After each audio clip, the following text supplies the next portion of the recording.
السلام علیکم۔ ایک عورت نے سڑک پر ایک بے گھر بوڑھے شخص کو بھیک مانگتے دیکھا جس کے بال بڑھے ہوئے اور کپڑے پھٹے ہوئے تھے۔ اس رات ٹھنڈ بھی بہت تھی۔ اس بوڑھے شخص نے پھٹا ہوا کوٹ پہنا ہوا تھا۔ عورت کو اس شخص پر ترس آیا اور اس کی مدد کرنے کے لیے رک گئی۔ عورت کی خیریت پوچھنے پر بزرگ نے سوچا کہ شاید وہ اس کا مذاق اڑانے کا ارادہ رکھتی ہے اور اسے دور جانے کا کہا۔ کیا آپ کو بھوک لگی ہے؟ عورت نے پوچھا۔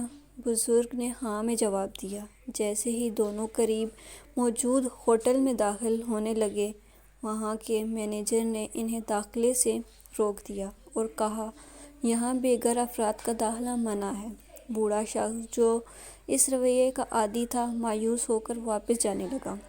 اتنے میں اس عورت نے مینیجر سے سوال کیا، کیا آپ اس بینک اسٹاف سے واقف ہیں جو اس سڑک کے کنارے پر موجود ہے؟ ہاں، وہ تو ہر ہفتے ہمارے ریسٹورنٹ کھانا کھانے اور میٹنگ کرنے کے لیے آتے ہیں، مینیجر نے جواب دیا۔ عورت بولی، آپ لوگ تو پھر ان سے کافی اچھا منافع کماتے ہوں گے؟ مینیجر نے تلخی سے جواب دیا۔ آپ کیوں پوچھ رہی ہیں یہ سب؟